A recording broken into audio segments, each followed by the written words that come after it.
नमस्कार दोस्तों। तो यहाँ पर जेरूसलम के अंदर शूटिंग हुई है। कुछ पैलेस्टीनियन गनमैन आए और वहाँ पर एकदम ओपन फायर खोल दिया जेरूसलम के अंदर।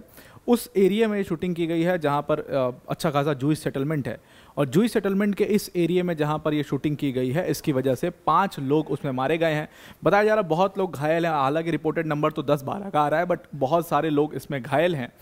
और इस तरीके से देखो, ये घटना जो है वो अपने आप में बहुत बड़ी घटना क्यों है, उसका एक बहुत बड़ा इम्पैक्ट पड़ने वाला है। एक घटना हमास ने की जिसका इम्पैक्ट आप आज तक देख रहे हो, एक घटना अब ये हो गई है और इसका इम्पैक्ट आपको बड़ा देखने को मिलेगा। और ये इम्पैक्ट इतना बड़ा होगा because this will work as oil in the fire. और ये चीज़ बार बार हो चुकी है कि जब भी एक सीज फायर होने वाला होता है, जब भी कुछ डील हो रही होती है, जब भी कुछ बातचीत हो रही होती है, एक ऑयल इन द फायर की काम एक घटना करती है जिसकी वजह से सब कुछ बर्बाद हो जाता है। जैसे पिछली बार हमने देखा प्रिजनर एक्सचेंज, जो भी हॉस्टेजेस एक्सचेंज हुआ, उसके बाद आपको देखने को मिला कि फिर एक बड़ी घटना हुई, एक बड़ा अटैक हुआ और उसके बाद फिर से सब कुछ शुरू हो गया। उसी तरीके से ये घटना वैसे ही काम करने वाली है। तो इस घटने को सिर्फ इस मन से नहीं देखेंगे कि बस ये एक न्यूज़ है और उसमें 5 लोगों की जान गई, एग्जैक्टली कहाँ हुआ, कैसे हुआ।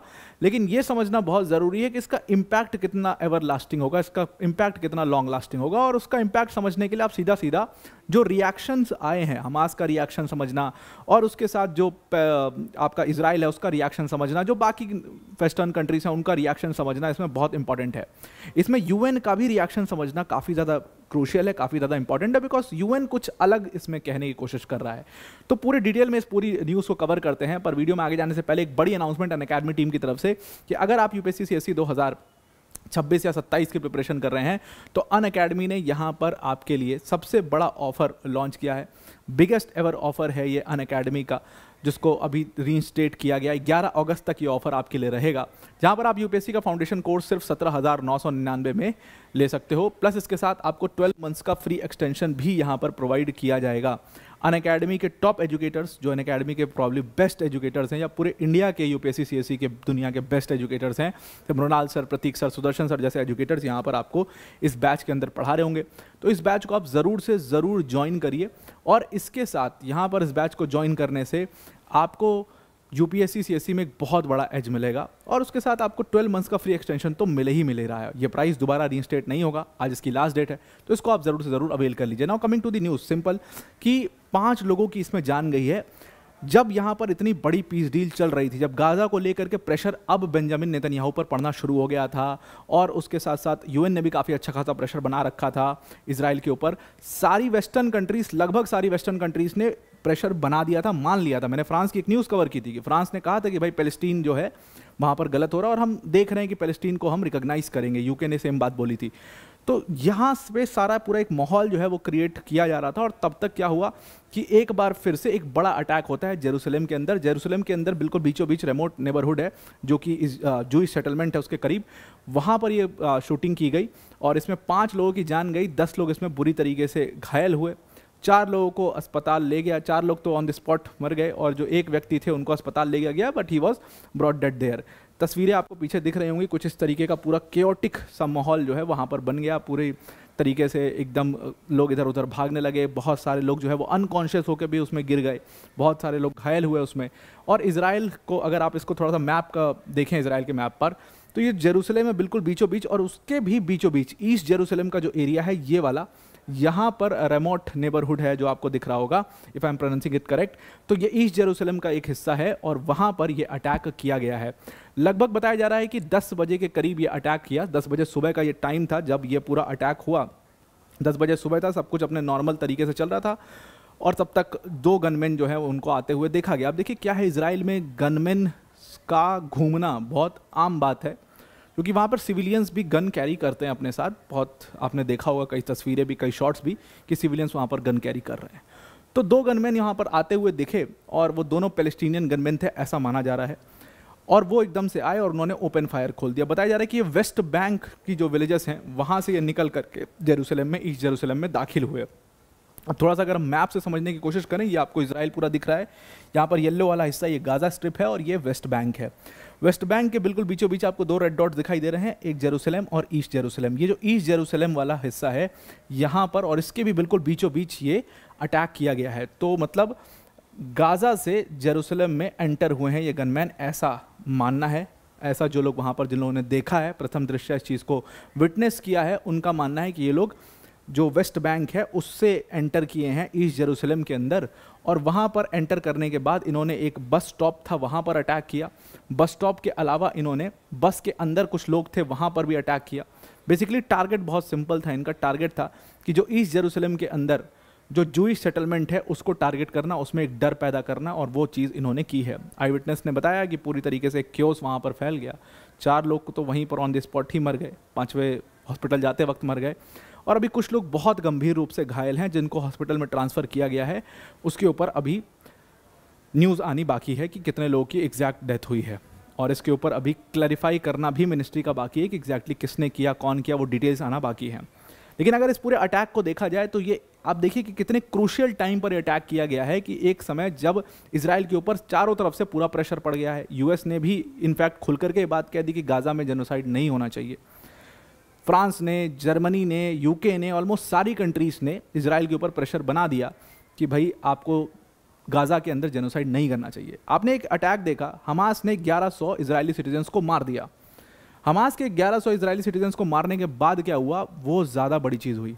1100 इजरायली सिटीजन को मारने के बाद हमास का जो हाल हुआ वो तो होना ही था, वो तो लिखा ही था, क्योंकि Hamas is a terrorist organization, तो आप मान लीजिए।